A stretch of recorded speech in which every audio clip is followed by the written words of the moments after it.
نحمده ونستعينه ونستغفره ونعوذ بالله من شرور أنفسنا ومن سيئات أعمالنا من يهده الله فلا مضل له ومن يضلل فلا هادي له أشهد أن لا إله إلا الله وحده لا شريك له وأشهد أن محمدا عبده ورسوله يا أيها الذين آمنوا اتقوا الله حق تقاته ولا تموتن إلا وأنتم مسلمون يا أيها الناس اتقوا ربكم الذي خلقكم من نفس واحدة وخلق منها زوجها وبث منهما رجالا كثيرا ونساء واتقوا الله الذي تساءلون به والأرحام إن الله كان عليكم رقيبا يا أيها الذين آمنوا اتقوا الله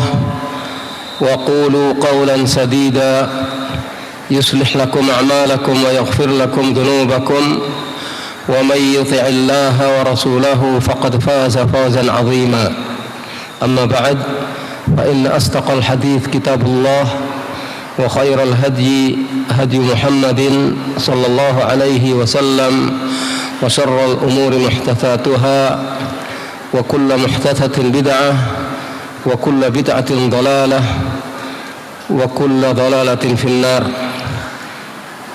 اللهم صل وسلم وبارك على عبدك ورسولك محمد وعلى آله وصحبه أجمعين ثم أما بعد. Para hadirin ingkang tansah kinurmatan, bapak-bapak dan ibu-ibu jamaah pengajian, terutama dari Majelis Pengajian Cahaya Sunnah Boyolali dan seluruh hadirin yang dirahmati Allah. Alhamdulillah pada kesempatan malam hari ini kita berada dalam satu majelis yang kita harapkan menjadi majelis yang diberkahi oleh Allah Subhanahu wa taala. Temanya adalah tanya jawab pembatal Islam. Karena ini temanya terkait dengan tanya jawab, saderengipun kula ditangleti, saya bertanya dulu. Kalau kita sholat terus ngentut, batal napa mboten Pak? Bu, batal. Nggih, batal. Tapi kalau batalnya sholat tinggal wudu, tinggal kita ambil wudhu lagi, kemudian sholat lagi. Demikian juga kalau kita di siang hari bulan Ramadan kita berpuasa lalu makan, maka puasa kita juga jadi batal. Kalau sengaja makan berdosa, batal, berdosa, dan harus mengganti puasa pada hari yang lain. Demikian juga ketika kita sudah bersyahadat, sudah menjadi muslim, bukan berarti kita merasa aman, bukan berarti kita tetap dalam keadaan Islam. Masih mungkin kita mengalami hal yang menyebabkan Islam kita batal. Kalau Islam kita batal artinya murtad. Ya, kalau sempat bertaubat. Kalau tidak bertaubat lalu meninggal dunia, maka nerakalah tempatnya dan kekal abadi di dalam neraka. Berbeda dengan ketika kita batal sholat. Seandainya kita batal sholat lalu ingin wudhu kembali dan ingin sholat kembali pada saat itu meninggal dunia, maka mungkin kita tidak berdosa karena kita sudah mulai sholat batal dan kita ingin wudhu ternyata kesandung meninggal dunia. Kita tidak mempunyai beban apa-apa, tapi ketika Islam kita batal dan meninggal dunia, maka kecelakaan abadi. Lah, ini ada pembatal-pembatal Islam. Sesungguhnya pembatal Islam itu banyak, tetapi kalau kita simpulkan sebagaimana yang disimpulkan oleh para ulama, paling tidak ada 10 hal besar yang menjadi pembatal Islam. Saya ingin menguakkan secara garis besar saja. Nanti silahkan tanya jawab. Kalau bisa saya jawab, saya jawab. Kalau tidak bisa, ya tidak saya jawab. Pertama, syirik. Dalam beribadah kepada Allah, syirik. Orang yang melakukan syirik akbar, dia keluar dari agama Islam. Maka ini harus menjadi hal yang kita takuti. Kita takut terjerumus dalam syirik akbar, bahkan kita takut terjerumus dalam syirik asghar. Ini satu. Dalilnya firman Allah, innallaha la yaghfiru ay yushraka bihi wa yaghfiru ma duna dzalika liman yasha. Sesungguhnya Allah tidak mengampuni perbuatan dosa syirik. Kalau keburu meninggal dunia dan belum sempat bertaubat, maka dosa syirik tidak diampuni oleh Allah. Kalau syirik akbar, dia akan kekal di dalam neraka, karena berarti keluar dari agama.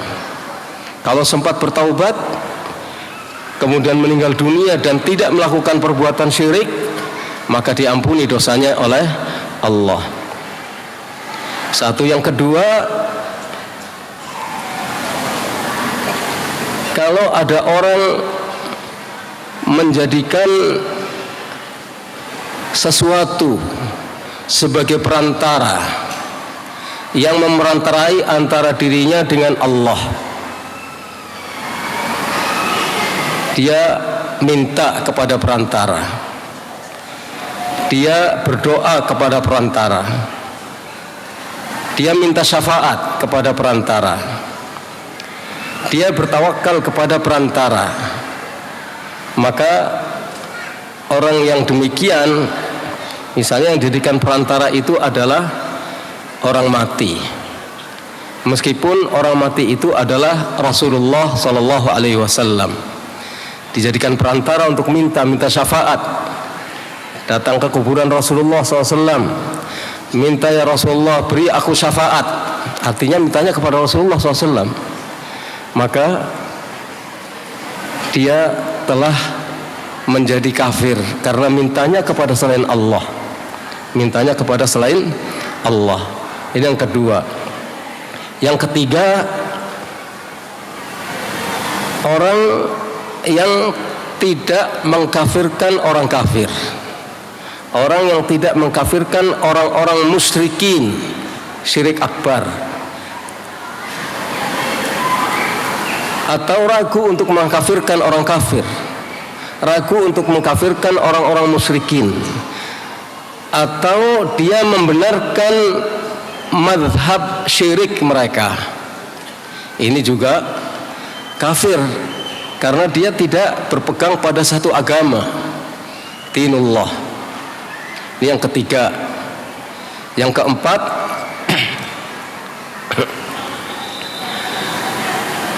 meyakini bahwa selain petunjuk Rasulullah SAW lebih sempurna dari petunjuk Rasulullah, atau hukum selain Rasulullah lebih baik dan lebih sempurna daripada hukum Rasulullah SAW. Ini juga kafir. meyakini ada petunjuk selain Rasulullah yang lebih baik dari petunjuk Rasulullah, meyakini bahwa ada ketetapan hukum yang lebih baik dari ketetapan hukum Rasulullah SAW, maka menjadi keluar dari agama Islam. Kenapa? Karena agama Islam adalah petunjuk Rasulullah SAW. Kok menganggap ada petunjuk yang lain yang bukan agama Islam, yang bukan ditunjukkan oleh Rasulullah SAW, maka dia menjadi kafir. Yang kelima, saged difahami ya. Yang kelima, membenci sesuatu dari ajaran Rasulullah sallallahu alaihi wasallam. Ada ajaran Rasulullah SAW yang tidak disukai, yang dibenci, meskipun dia mengamalkannya, maka dihukumi sebagai keluar dari syariat, keluar dari agama Rasulullah SAW. Dzalika bi annahum karihu ma anzalallah fa ahbata a'malahum. Yang demikian itu karena mereka membenci wahyu yang diturunkan kepada Rasulullah SAW, maka amal-amal perbuatannya menjadi sirna, tidak berguna. Jadi membenci sesuatu yang diajarkan oleh Rasulullah SAW meskipun dia mengamalkannya. Misalnya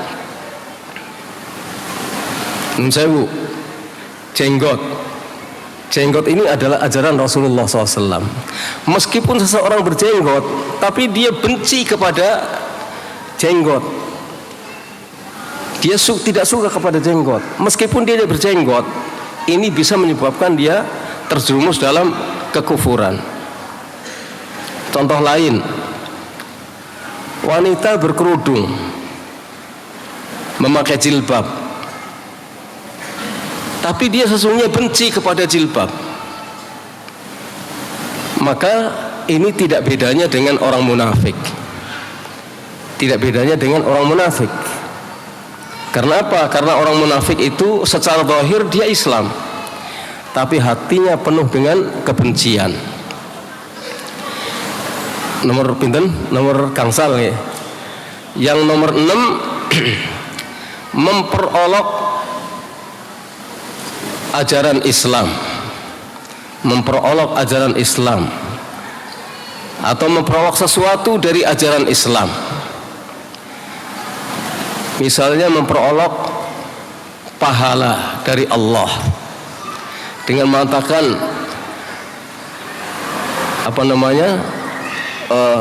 kalau itu berpahala ya kono PNDW. Memperolok seperti itu, ya biar saya masuk neraka. Itu olok-olok yang tidak layak diucapkan oleh seorang muslim. Karena dulu pada zaman Nabi SAW, ketika Nabi menggerakkan kaum muslimin yang punya kewajiban untuk ikut berjihad fisabilillah, digerakkan menuju Tabuk, menuju peperangan Tabuk yang sangat berat.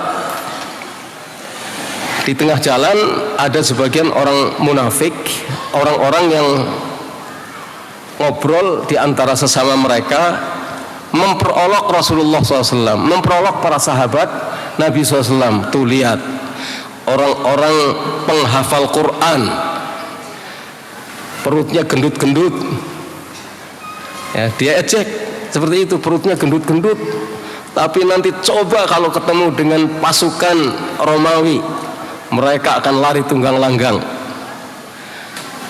Ada seorang sahabat yang ketika mendengar perolokan ini mengatakan kepada mereka, kalian itu akan saya laporkan kepada Nabi SAW. Tapi sebelum laporan itu datang, Nabi sudah mendapatkan wahyu dari Allah SWT. Salah seorang di antara mereka, tokohnya, minta maaf kepada Nabi, tapi tidak dimaafkan.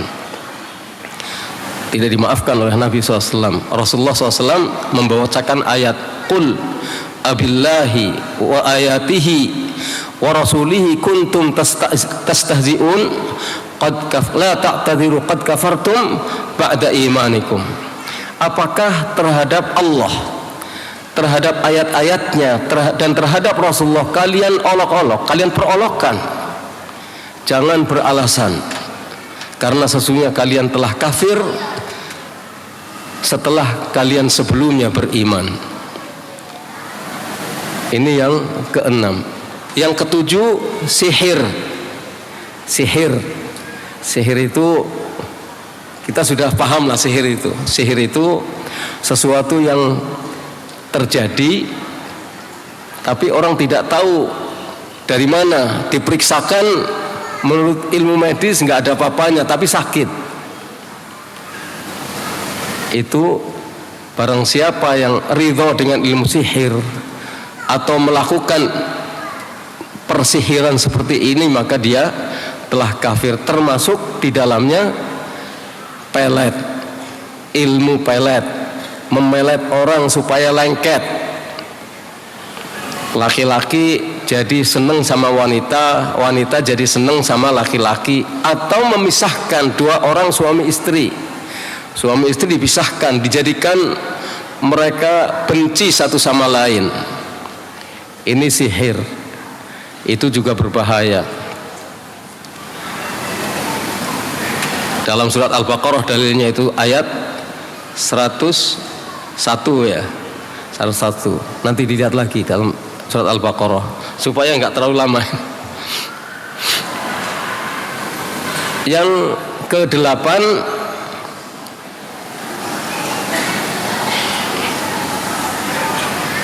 membantu dan membela orang-orang kafir untuk mengalahkan kaum muslimin, supaya kaum muslimin tumbang, agama kaum muslimin hancur, yang ada adalah agama orang-orang kafir.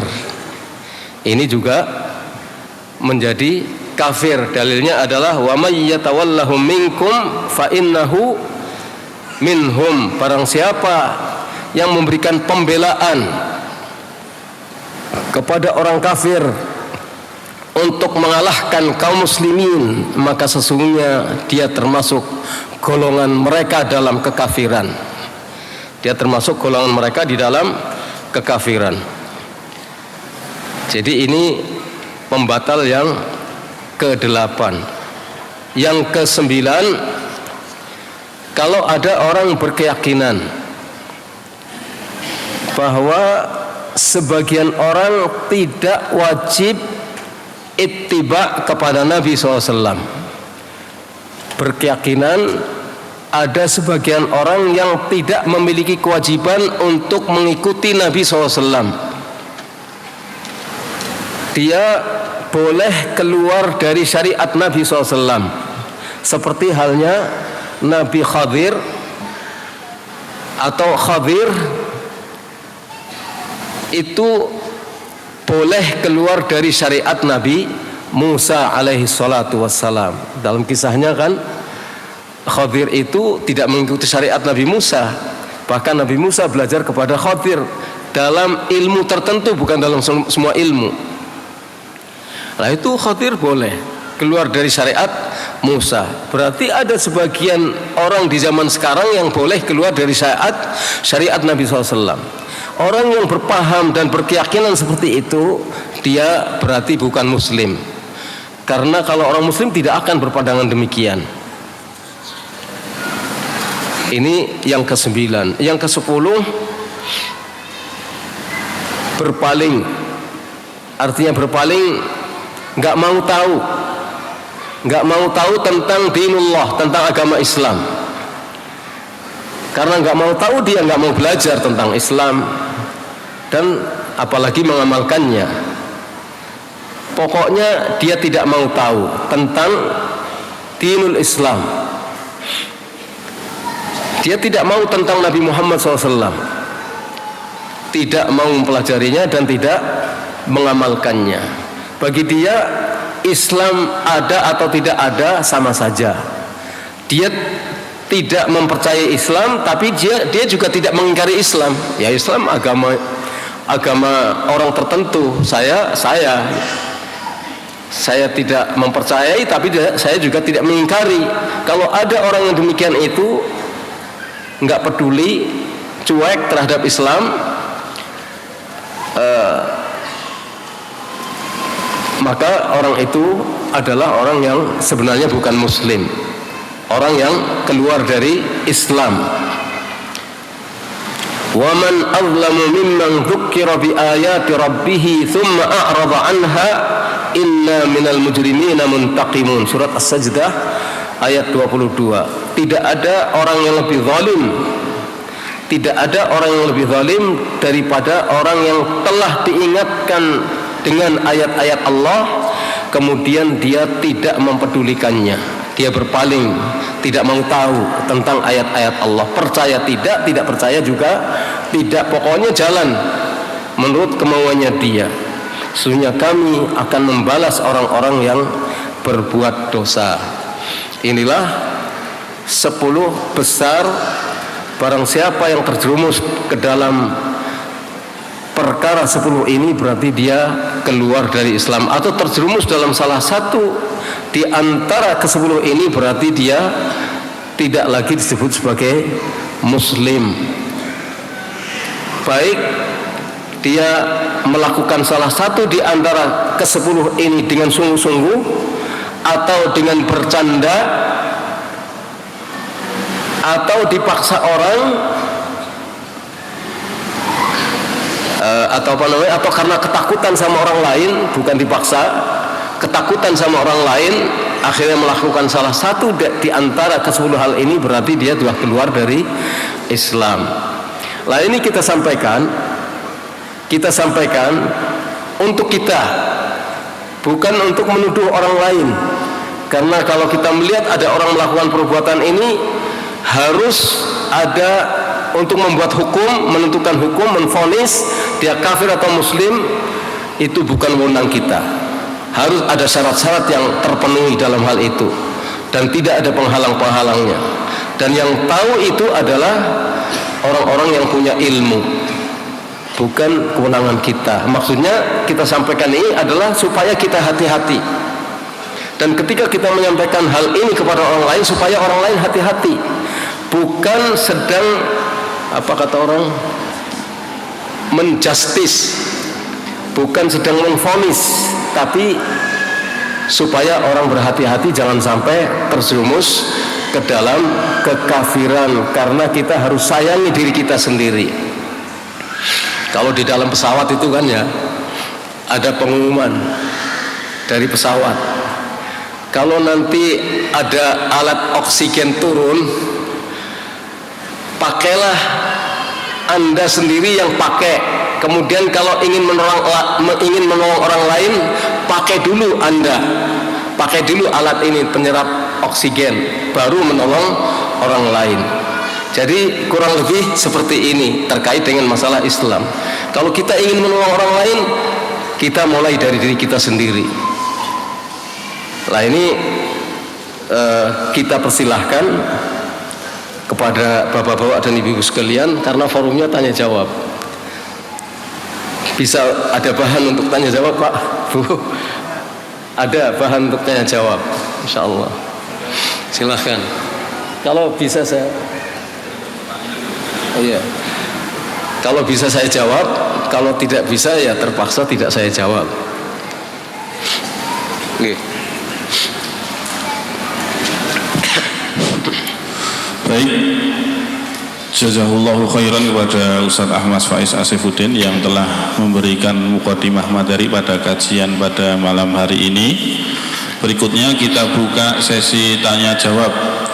Karena dari putra belum ada yang mau bertanya, ke putri dulu berarti. Oh ya, putri dulu Pak ya. Ini ada pertanyaan dari putri. Assalamualaikum. Ada orang tua yang punya cekelan Ustaz. Uang atau apa nggak tahu. Ya. Terus cara mengeluarkannya bagaimana? Orang tua itu sudah sakit tapi sulit meninggal. Ya, ini dari putri Ustaz. Ini ada cerita, tapi orangnya belum tua. Ada cerita dia punya cekelan yang hampir mirip itu. Jadi cekelan itu dimasukkan, katanya kecil barangnya itu, kecil sekali. Tapi ternyata bisa dikeluarkan oleh dokter. Dikeluarkan oleh dokter, bukan oleh dukun. Jadi mengeluarkan seperti itu jangan melalui dukun. Paling tidak diajari untuk banyak berdoa. Kalau masih memungkinkan dikeluarkan oleh dokter, keluarkan oleh dokter. Dokter biasa yang tidak pakai ilmu-ilmu cekelan. Cekelannya ya pisau untuk mengoperasi, tapi memang biayanya tinggi itu. Jadi di atas 5 itu, mungkin hampir 10 itu. Hanya mengeluarkan sesuatu yang kecil, kayak benang emas katanya. Kecil, tapi di ronsen, di bisa kelihatan. Itu. Jadi insya Allah supaya bisa keluar, salah satunya dengan cara ke medis yang diakui oleh ilmu ya, bukan oleh ngelmu, oleh ilmu pengetahuan. Kalau tidak ya diajari untuk membaca ayat-ayat Al-Quran. Jadi dengan cara itu, atau dengan kata lain dinusroh, diobati, tapi dengan cara-cara yang tidak mempergunakan ilmu perdukunan. Itu wallahu alam. Kalau telaten sungguh-sungguh, anak-anaknya atau kerabatnya berusaha sungguh-sungguh untuk memahamkan yang bersangkutan yang sudah sepuh tadi, diajari bagaimana beriman kepada Allah Subhanahu wa taala, diajari bagaimana meruqyah dirinya atau yang di sekitarnya itu berusaha untuk tadi nggak usah diulangi. Jadi kerabatnya, anak-anaknya, sanak familinya berusaha untuk meruqyah, membacakan ayat Al-Quran dan telaten. Jadi berusaha untuk mendampinginya membacakan ayat-ayat Al-Quran supaya insya Allah dengan demikian bisa disembuhkan. Insya Allah. Dulu juga ada kisah itu, seseorang punya cekelan, tapi cekelan ini tidak bisa dilepas katanya kecuali melalui orang yang dulu memasangnya, membacakan mantra-mantra. Tapi dia berusaha untuk mengobati dirinya sendiri, tapi memang belum sepuh orangnya. Orang yang belum sepuh, dia berusaha mengobati dirinya, selalu membaca zikir, baca Al-Quran, terus minum dan makan makanan yang memang berkhasiat seperti makan korma atau minum air zam-zam sambil berdoa kepada Allah SWT. Lama-lama hilang, bisa hilang. Allah a'lam shawab. Baik, alhamdulillah atas jawabannya. Berikutnya dari Jamaah Putra ada.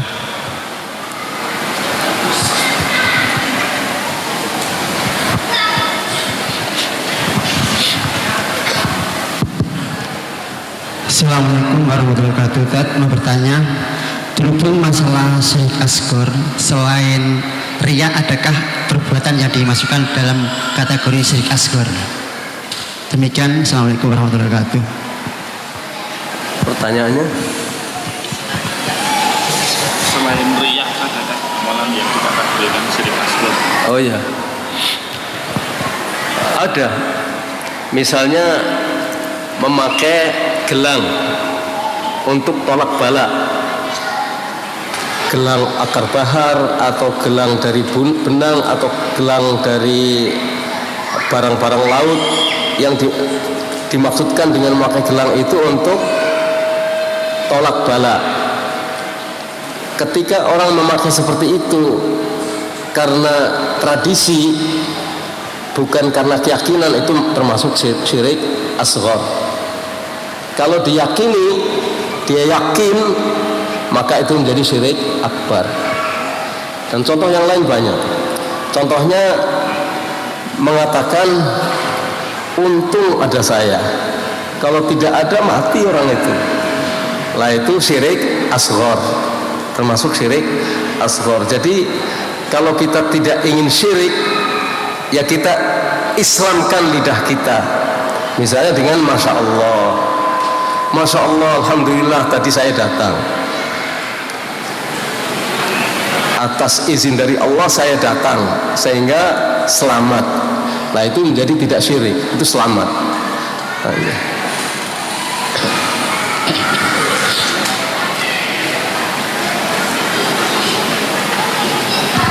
Baik, alhamdulillah, terima kasih jawabannya. Saya pakai mic yang imam ini gimana, Pak? Ini masih banyak waktu, Pak. Ini saya pakai bahasa Indonesia murni karena saya lihat banyak wajah-wajah luar Jawa itu. Banyak wajah-wajah luar Jawa. Kalau saya walaupun nggak bisa bahasa Jawa, tapi kalau dicampur-campur kan tetap bisa.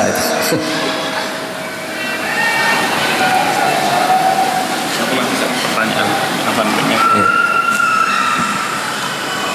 Atau pakai yang imam? Pakai yang imam ini? Mic ini? Ini kurang jelas. Pakai itu nggak? Ini lebih jelas. Iya, pakai itu.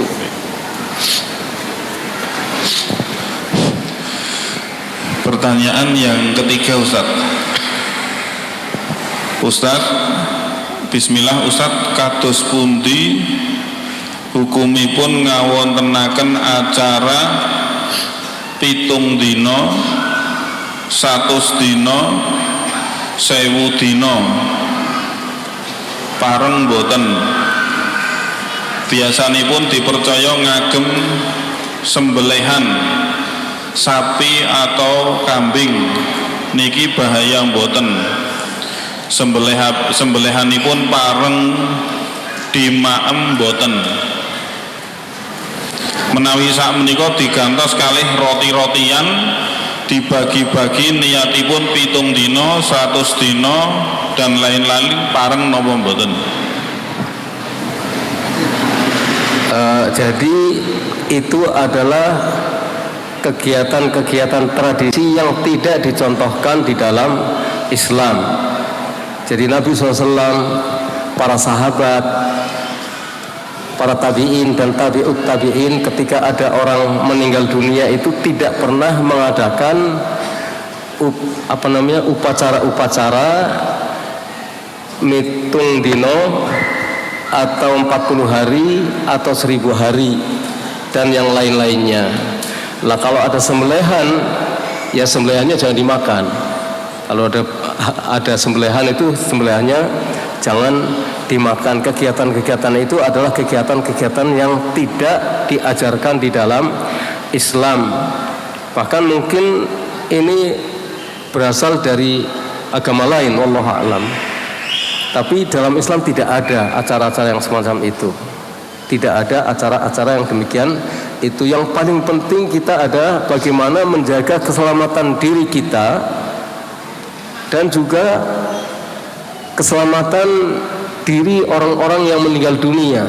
Bisa jadi acara 3 hari, 7 hari, 40 hari, 100 hari, 1000 hari itu dikategorikan di dalam niyahah, dimasukkan ke dalam kegiatan niyahah. Niyahah itu adalah kegiatan meratapi mayat, meratapi jenazah yang dilaknat di dalam Islam oleh Rasulullah SAW.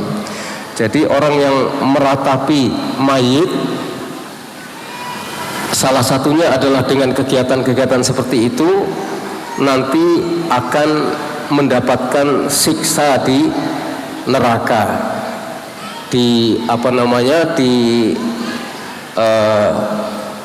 ketika di neraka itu kulitnya akan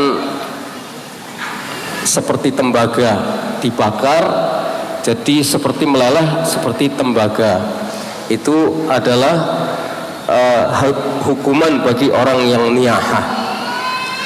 Dan ada satu hadis yang menjelaskan bahwa seorang mayit yang diratapi dan ditangisi bisa mendapatkan akibat dari tangisan, ratapan dari orang yang hidup. Bagaimana itu bisa terjadi? Karena orang yang meninggal dunia tidak berwasiat. Orang yang meninggal dunia tidak berwasiat kepada keluarganya, kalau saya mati jangan diratapi, jangan peringati dengan 3 hari, 7 hari, 40 hari. Pokoknya saya harus diperlakukan sebagai muslim sesuai dengan ajaran Nabi Muhammad SAW, terutama di dalam lingkungan yang memungkinkan ketika seseorang meninggal dunia akan diperlakukan seperti itu. Jadi seseorang yang hendak meninggal dunia itu sebaiknya berwasiat. Bahkan kita semuanya sebaiknya berwasiat. Siapa tahu kita punya hutang, jadi kita berwasiat, kita tulis wasiatnya, mungkin dalam berapa hari sekali kita ganti wasiatnya. Tapi ada wasiat yang sifatnya tetap. Misalnya wasiat yang pertama, hendaknya kalian semuanya, keluargaku, bertakwa kepada Allah. Yang kedua, kalau saya meninggal dunia harus dirawat dengan tata cara sesuai dengan sunnah Nabi SAW. Yang ketiga, saya kalau meninggal dunia tidak boleh diratapi. Ini diantaranya ada wasiat tetap yang seperti itu. Allah a'lam bishawab. Baik, pertanyaan selanjutnya Ustaz. Mau tanya Ustaz, jika seseorang melakukan salah satu dari 10 tadi dengan bercanda, lalu bagaimana cara bertaubat? Jadi tidak ada bedanya antara seseorang yang melakukan salah satu di antara ke-10 pembatal Islam itu, baik dia sungguh-sungguh maupun bercanda, maupun karena takut orang lain. Takut itu bisa karena pekewuh. Pekewuh itu menimbulkan rasa takut yang luar biasa. Karena pekewuh akhirnya kita melakukan salah satu di antara 10 hal itu. Padahal kita harus menjaga jati diri kita, keselamatan diri kita. Pekewuh sama orang lain, dia juga nggak akan menolong kita. Lah ketika kita bercanda seperti itu, ya bertobat. Bertobatnya itu menyesal kepada Allah SWT, kemudian bertekad untuk tidak mengulanginya dan meninggalkan kebiasaan yang seperti itu, kebiasaan bercanda dalam hal-hal yang mungkin menyebabkan kita terjerumus dalam kekafiran. Jadi itu caranya bertobat. Mudah untuk bertobat, itu mudah, tidak sulit bertobat itu. Menyesali, tidak mengulangi lagi, dan bertekad untuk tidak mengulangi lagi. Berhati-hati.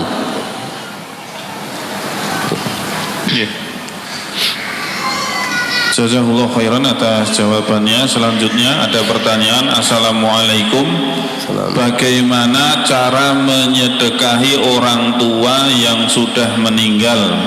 Karena peringatan kematian itu bermaksud sedekah untuk orang tua. Mudah kalau kita punya orang tua yang sudah meninggal dunia dan kita berharap kita masih ingin birrul walidain, kita ingin orang tua itu mendapatkan pahala dari yang kita lakukan. Pertama, menjadi orang soleh yang mendoakan orang tua itu juga sudah amalan yang doanya akan sampai kepada orang tua. Doa kita akan dikabulkan oleh Allah dan akan sampai kepada orang tua. Misalnya dengan berdoa Rabbighfirli wa liwalidayya warhamhuma kama rabbayani shaghira. Dan tidak ada sesuatu yang lebih baik daripada doa ini. Rabbighfirli, ya Allah ampunilah aku, wa liwalidayya, dan ampuni kedua orang tuaku, warhamhuma, dan kasih sayangi keduanya, kama rabbayani shaghira, sebagaimana keduanya telah mendidik aku semenjak kecil. Dan itu doa baik ketika orang tua masih hidup maupun sudah meninggal dunia. Dan kalau kita ingin sedekah, kita infak uang ke masjid, misalnya untuk menyelesaikan masjid Cahaya Sunnah. saya infak sebagian harta saya untuk pembangunan Masjid Cahaya Sunnah atas nama orang tua saya, itu juga bisa sampai.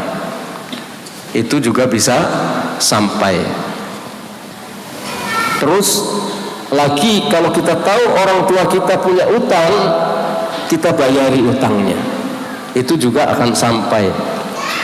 Jadi mudah kalau cara itu, tetapi jangan sesuatu yang melanggar. Jangan tadi memperingati dengan niat sedekah. Sedekah itu harus dengan cara yang dicontohkan oleh Rasulullah Sallallahu Alaihi Wasallam atau diperbolehkan oleh Rasulullah Sallallahu Alaihi Wasallam. Wallahu a'lam bishawab. Ya, baik, silakan yang akan bertanya secara langsung. Ustaz, saya mau tanya. Assalamualaikum warahmatullahi wabarakatuh.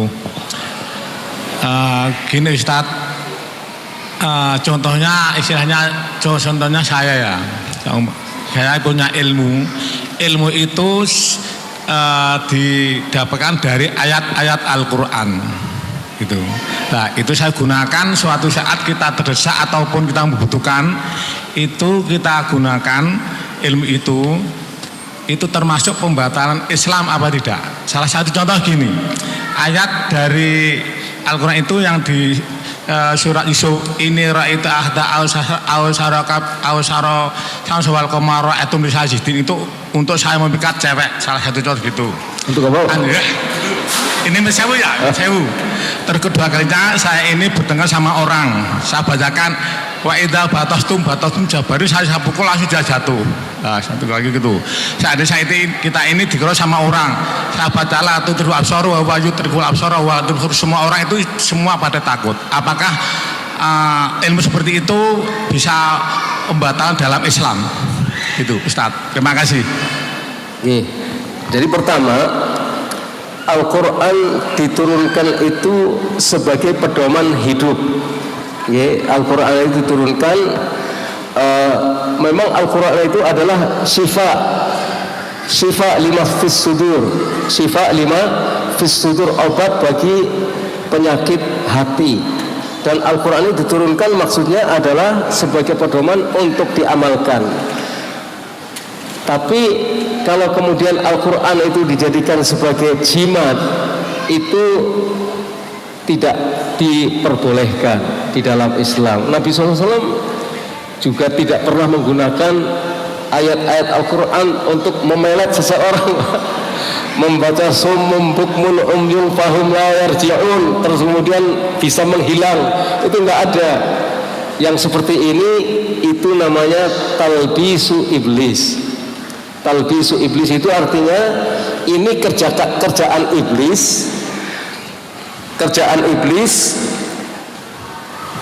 kemudian iblis ingin menipu manusia supaya tersesat dari jalan yang benar. Jadi tidak boleh dilakukan. Oleh karena itu harus dihilangkan, Pak. Ilmu-ilmu semacam itu harus dihilangkan.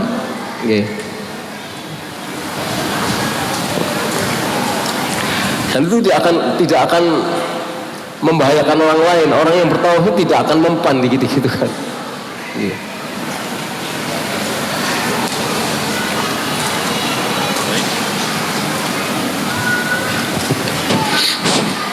Baik, ada pertanyaan lagi.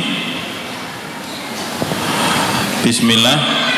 Apakah bisa membatalkan keislaman orang yang mengetahui suatu amalan yang hukumnya haram namun masih melakukannya? Contohnya riswah dalam pemilihan suatu pemimpin, tetap masih menggunakannya atau melakukannya. Jadi di dalam Islam itu ada perkara-perkara besar yang bisa membatalkan keislaman seperti contohnya tadi, tapi ada hal-hal yang merupakan kemaksiatan yang kalau dilakukan tidak membatalkan keislaman, tapi dia melakukan perbuatan dosa besar. Contohnya adalah riswah. Riswah itu pelaku riswah, baik yang memberikan maupun yang menerima, itu tidak keluar dari Islam, tapi dia tetap melakukan perbuatan dosa yang Rasulullah SAW melaknat ar-rashi wal murtashi, orang yang memberikan riswah dan orang yang menerima riswah, orang yang memberikan suap maupun orang yang menerima suap. Jadi ini merupakan kabirah min kabair dzunub karena dilaknat oleh Rasulullah sallallahu alaihi wasallam. Salah satu di antara perbuatan dosa besar. Jadi tidak semua dosa yang kita lakukan itu berarti membatalkan keislaman. Tapi yang paling berbahaya itu adalah sihir, perdukunan, itu berbahaya. Berbahaya karena bisa membatalkan keislaman seseorang. Ilmu-ilmu tadi itu termasuk yang berbahaya, Pak. Ya, saya mampu bertanya lagi, Ustaz. Masalah tumbuh-tumbuhan ya, masa tumbuhan katanya di dalam apa itu buku apa saya pernah membaca ya, tumbuh-tumbuhan yang istilahnya itu yang ditakuti oleh setan. Salah contoh pohon bidara, terus bunga yang berduri itu. Kalau ditaruh rumah itu apa termasuk pring kuning, ya, katanya gitu, itu ditakuti sama setan atau iblis. Itu kalau istilahnya digunakan ditanam di depan rumah itu apa termasuk pembatalan Islam, Ustadz? Kalau gitu. Terima kasih. Assalamualaikum warahmatullahi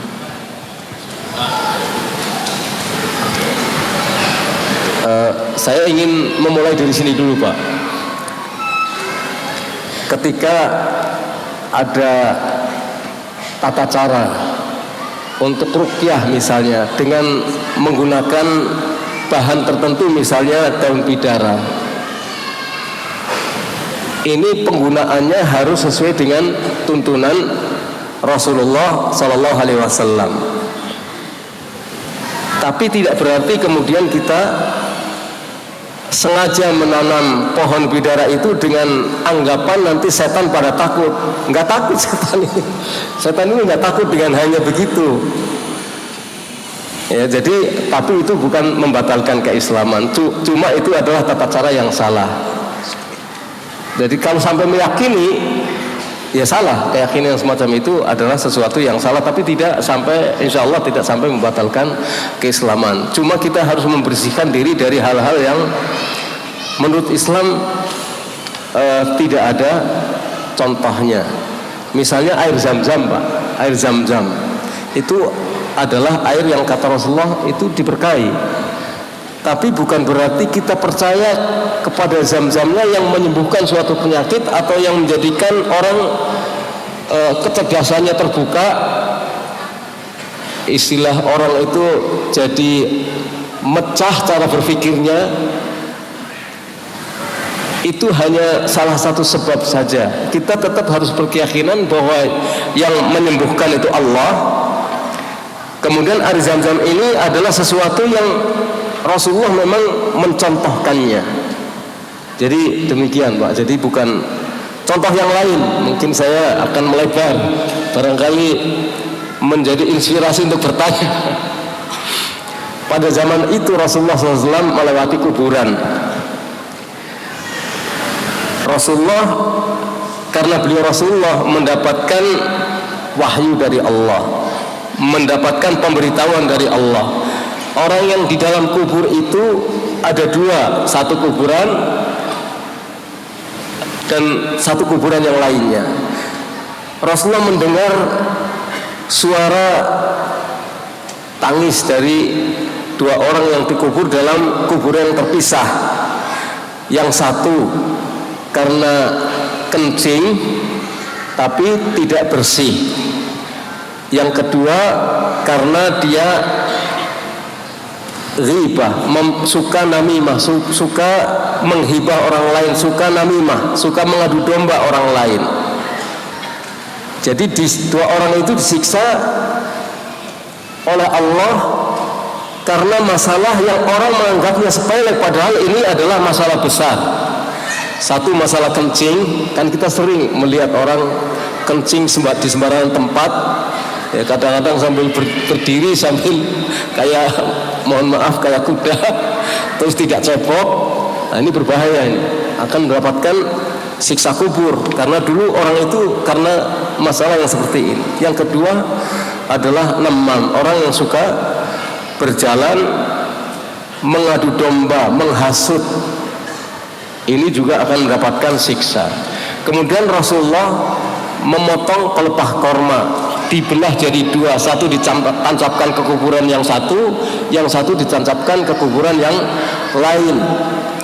Ini mudah-mudahan dengan ini kedua orang itu akan mendapatkan keringanan hukuman di alam kubur. Nah, ini hanya dilakukan oleh Rasulullah SAW. Orang lain tidak bisa melakukannya. Orang lain tidak bisa melakukannya.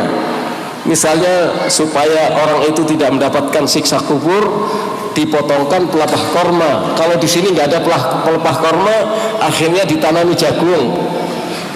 Ditanami jagung ya supaya nanti pohonnya bisa menaungi orang dari siksa kubur. Ini nggak bisa berlaku seperti itu. Tidak bisa berlaku seperti itu karena itu mukjizat Rasulullah yang tidak bisa ditiru oleh orang lain. Ya, jadi itu tidak bisa ditiru. Payung misalnya supaya orang yang dikubur itu teduh, nggak bisa seperti itu. Ya, jadi itu hanya khusus dilakukan oleh Rasulullah Sallallahu Alaihi Wasallam. Wallahu a'lam bishawab. Baik, dua pertanyaan lagi Ustaz.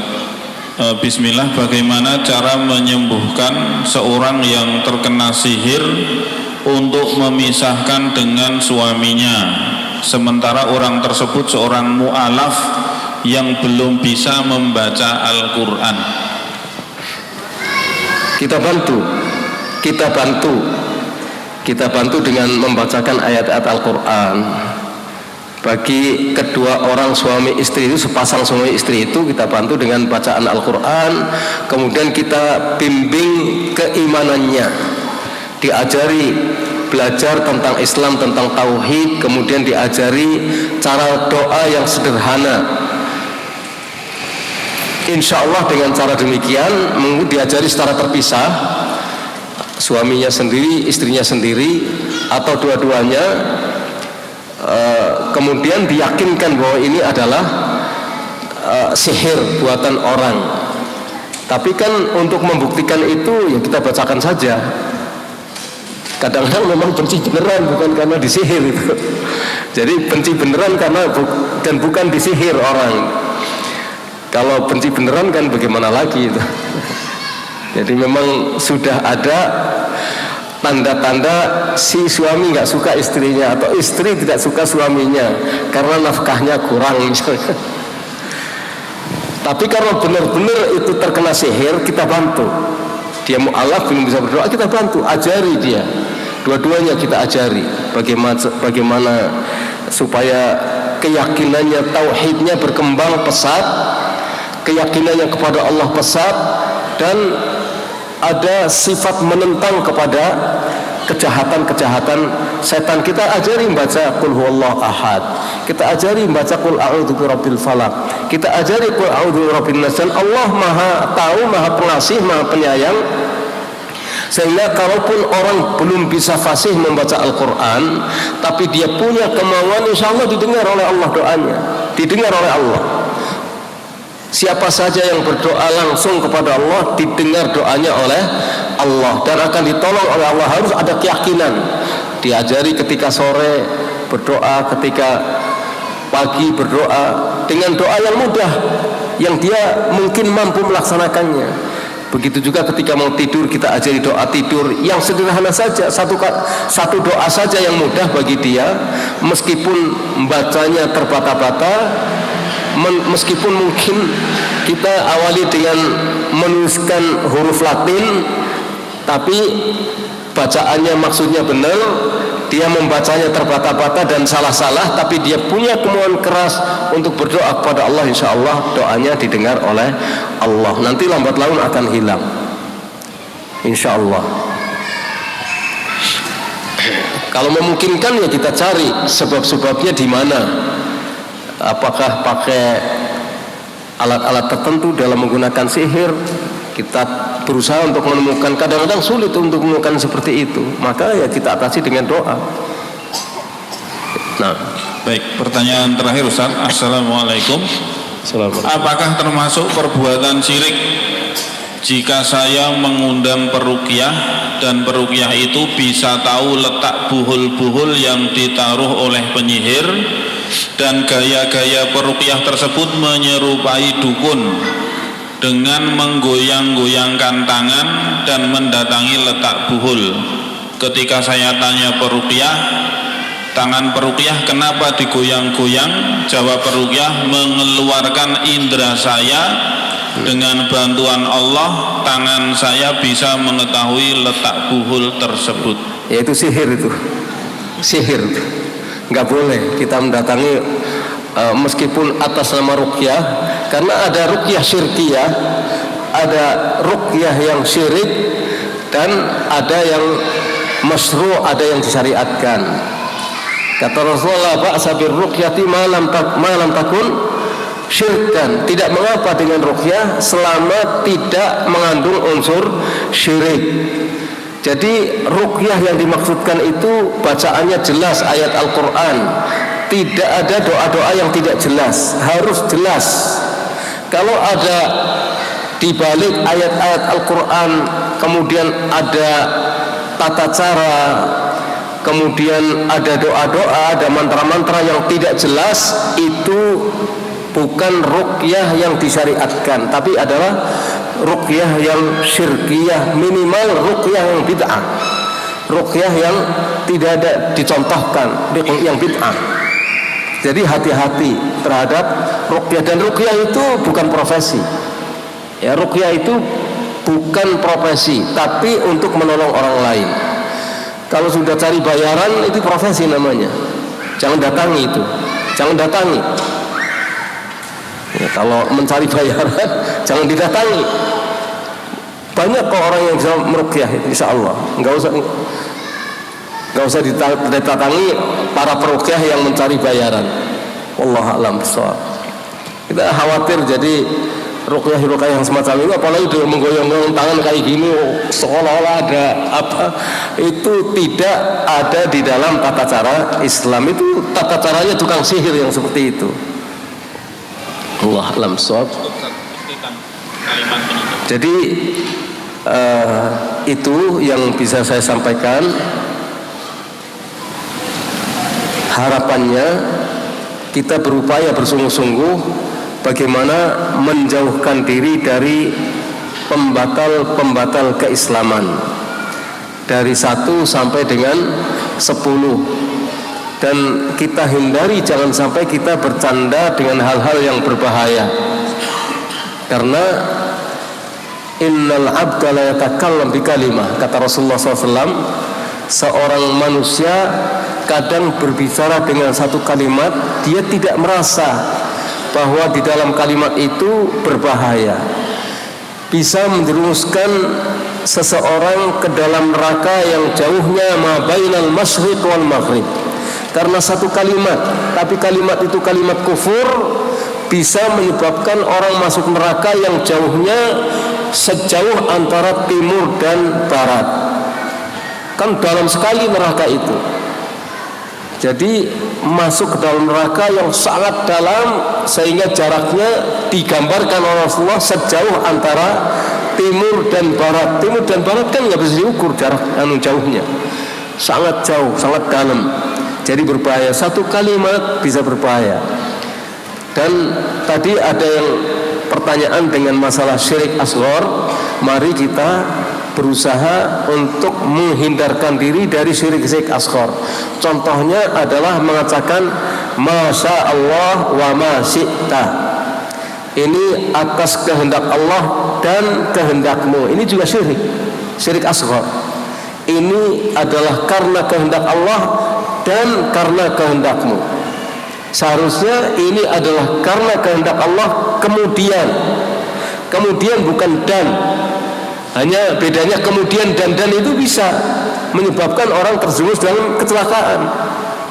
Seharusnya kita mengatakan ini karena kehendak Allah satu, kemudian karena kehendakmu. Kan ada kan misalnya kita dapat rezeki, alhamdulillah ini karena Allah, karena kehendak Allah. Kemudian karenamu, karena kehendakmu, kamu berkehendak memberikan uang sama saya. Jangan menggunakan dan, karena dan itu menyeimbangkan. Kemudian artinya yang pertama Allah, kemudian di bawahnya mengikut kepada kehendak Allah Subhanahu wa taala. Juga kalimat-kalimat untung ada saya. Untung ada faktor X. Oh, Allah itu bukan faktor X. Allah itu bukan faktor X, tapi Allah adalah Allah. Namanya bukan X.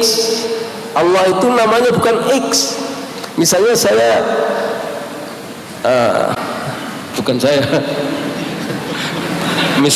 Misalnya Ustadz Rahmat ini namanya Rahmat.